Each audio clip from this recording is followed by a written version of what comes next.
Bayangkan dirimu 5 tahun dari sekarang. Ada dua versi kamu yang mungkin ada. Versi pertama, hidupmu hampir sama persis dengan hari ini. Pekerjaan sama, masalah sama, kebiasaan sama. Hanya saja 5 tahun lebih tua. Versi kedua, hidupmu berubah ke arah yang selama ini kamu mau. Kondisi yang berbeda, cara pandang yang berbeda. Versi dirimu yang lebih dekat ke siapa yang kamu inginkan. Perbedaan antara dua versi itu bukan soal bakat, bukan soal keberuntungan, bukan soal siapa yang kamu kenal, tetapi hanya satu keputusan. Tahukah kamu, rata-rata manusia membuat 35.000 keputusan setiap hari.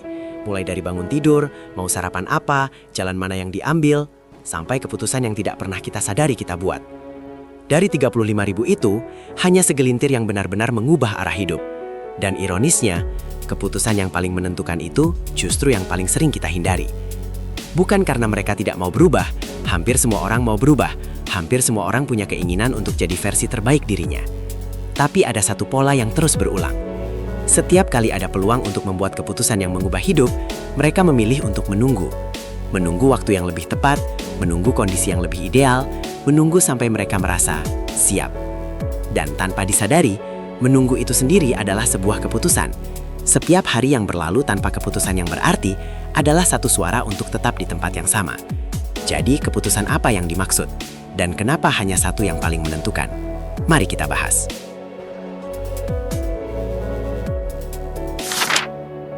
Tidak ada yang namanya siap. Siap adalah ilusi. Ilusi yang diciptakan oleh rasa takut, supaya kita tidak pernah bergerak. Coba kita lihat orang-orang yang hidupnya berubah drastis. Orang yang memulai bisnis, mereka tidak siap. Orang yang pindah karir, mereka tidak siap. Orang yang mengambil peluang besar yang mengubah segalanya, mereka tidak siap. Mereka hanya memutuskan satu hal. Tidak nyaman hari ini, lebih baik daripada menyesal 5 tahun lagi. Ada analogi yang tidak pernah bisa aku lupakan soal ini. Berenang tidak bisa dipelajari dari pinggir kolam. Tidak peduli seberapa banyak buku yang kamu baca. Tidak peduli seberapa banyak tutorial yang kamu tonton. Kamu harus masuk dulu, basah dulu, panik sedikit dulu. Dan disinilah yang paling mengejutkan dari semua penelitian soal penyesalan manusia. Di akhir hidup, orang-orang tidak menyesal karena hal yang mereka lakukan. Mereka menyesal karena hal yang tidak pernah mereka coba.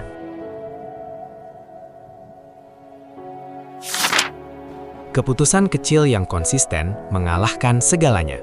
Banyak orang mendengar kata keputusan besar yang mengubah hidup dan langsung membayangkan sesuatu yang dramatis.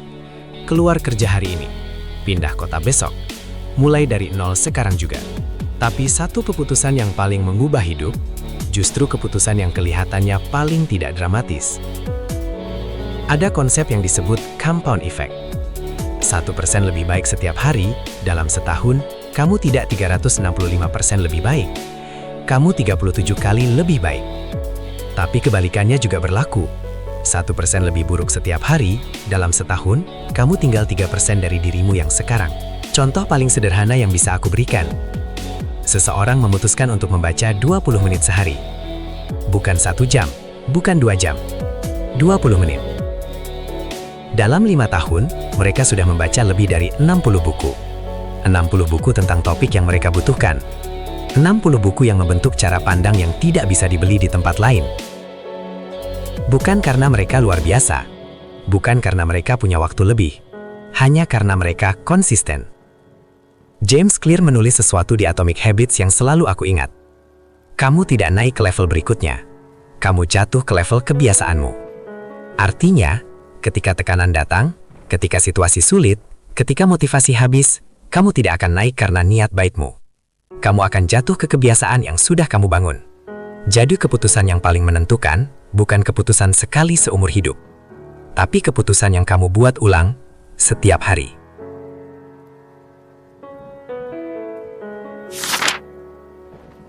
Jadi inilah satu keputusan yang dimaksud dari awal. Bukan keputusan tentang pekerjaan, bukan tentang tempat tinggal, bukan tentang hubungan, investasi, atau langkah karir berikutnya.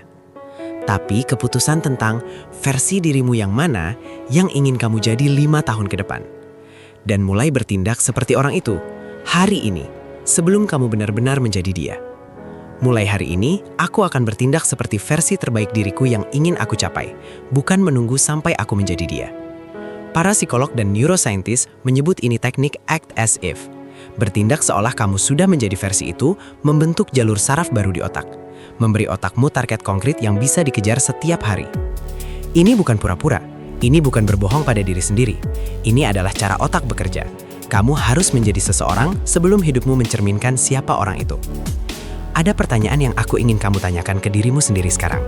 Orang seperti apa yang ingin aku jadi dalam 5 tahun? Apa yang dia lakukan hari ini yang belum aku lakukan? Dan ini yang sering dilupakan orang ketika bicara soal perubahan besar.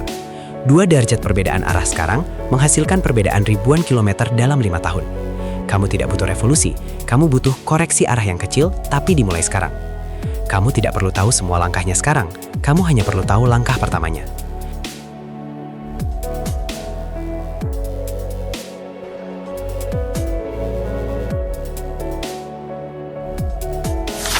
Dengar baik-baik, 5 tahun ke depan akan datang. Tidak peduli kamu lakukan apapun atau tidak. Tidak peduli kamu memulai atau terus menunggu. Tidak peduli kamu membuat keputusan itu atau tidak. Waktu tidak menunggu siapapun. Ingat 2 versi di awal tadi? Mereka tidak dibedakan oleh bakat, tidak oleh keberuntungan, tidak oleh kondisi awal. Hanya oleh keputusan yang dibuat atau tidak dibuat di hari-hari biasa seperti hari ini. 2 versi itu nyata, 2 kemungkinan itu ada. Dan jarak di antara keduanya dimulai dari keputusan yang kamu buat atau tidak kamu buat hari ini. Kamu mau jadi siapa di ujung 5 tahun itu? Aku tidak minta kamu ubah semua hal hari ini. Tidak minta kamu keluar kerja. Tidak minta kamu ambil keputusan besar yang belum kamu siapkan. Aku hanya minta satu hal. Bayangkan versi terbaik dirimu 5 tahun ke depan. Siapa dia? Satu hal yang dia lakukan setiap hari, yang belum kamu lakukan sekarang. Mulai satu hal itu. Hari ini. Bukan besok, bukan minggu depan. Hari ini. Dan tulis di komentar, selesaikan kalimat itu. Bukan janji ke aku, janji ke dirimu sendiri. Karena langkah pertama yang paling sulit adalah mengakuinya dengan jelas.